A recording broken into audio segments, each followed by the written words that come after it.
with Allegiant Stadium over my right shoulder, home of the Raiders. I thought I would talk today about the nomadic lifestyle, the moving, how it affects me, because there's a commenter, Joe M. Thanks for watching, glad you enjoy the videos. I know you've been watching since the beginning, since the very beginning.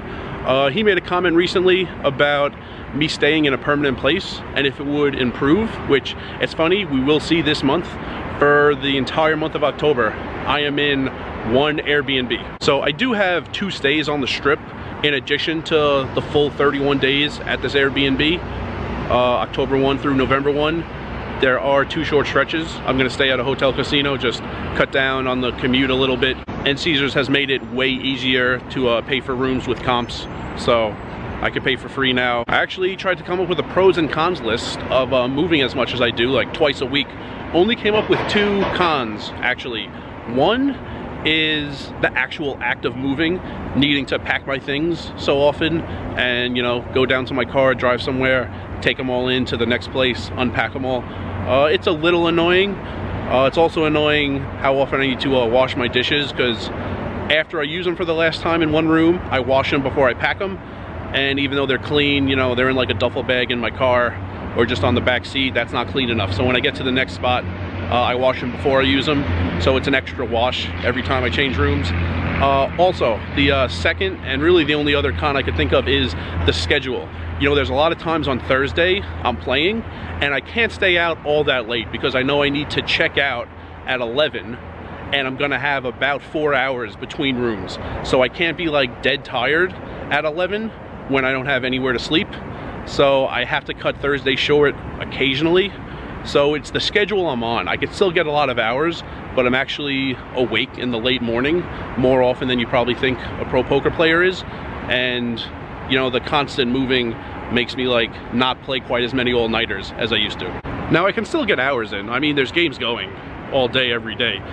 There's slightly worse hours in theory, but it's not a problem getting hours. It's just sometimes you're playing at a slightly worse time of day, but it's not that bad. But what about the pros? One is it's less expensive. That's the big reason I started doing this last year. The first 4 months of the year, my room rates totaled or averaged $711 per month. I can't find an apartment for cheaper than that. I do look occasionally. There's a place near South Point. The cheapest floor plan is $1,100 a month. I don't even know if it's available, but that is the cheapest rate of all the floor plans they have. I haven't seen something less than that.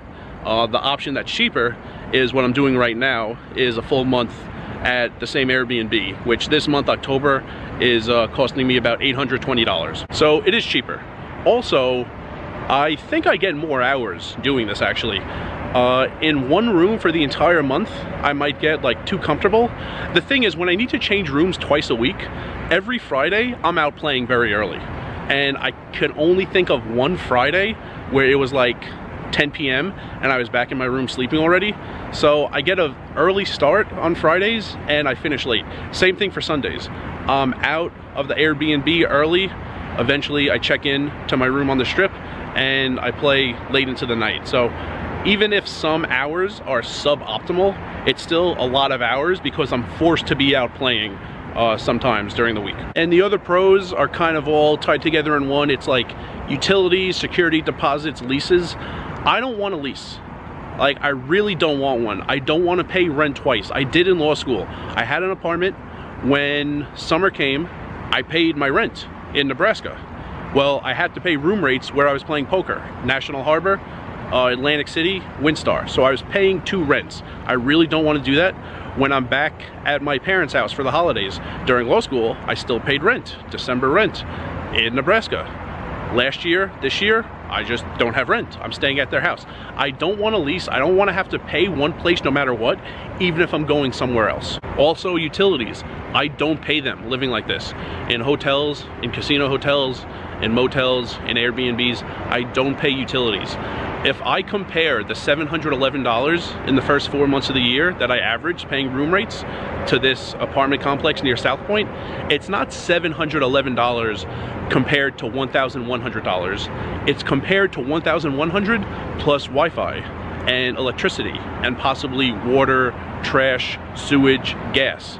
It's the rent plus all the utilities. So it's a much bigger difference than just about $400. Also, the hassle of dealing with utility companies. I've done it. It's terrible. I don't do it anymore. I've moved into an apartment. I've waited for the Wi-Fi guy to come. He's been in the apartment. He's installed everything. Then when you leave, like some of the equipment you keep, some of the hardware, you have to go back to the headquarters and return it. It's incredibly annoying. It's a hassle. I don't do that anymore. I'll never do that again. Security deposits are also a scam. Every apartment I've ever lived in, I've left it better than I found it. And I always seem to get about a quarter of the security deposit back. It's just a way for landlords to steal from you. It makes no sense. I don't pay security deposits. There's no security deposits on Airbnb. There's no security deposits when I stay at Harrah's. Doesn't exist for me anymore. So I don't really think the hours are all that different. A few of them throughout the week, throughout the month might be slightly less than optimal, but I save money in a lot of ways, and my life is hassle-free when it comes to dealing with landlords and utility companies and maintenance people, things like that. So it's a lot less stress, it's a lot less money, and what's the price I pay? I move my things twice a week, which it's not all that many things. Sometimes with the cooking, it is. Sometimes it's 2 trips from my car to my room, but it's not that bad. To me, it's worth it to remove all the hassle out of my life that I've experienced before and am not experiencing now. And it's also worth it for the cheaper rates. Yeah, I got it at the stadium.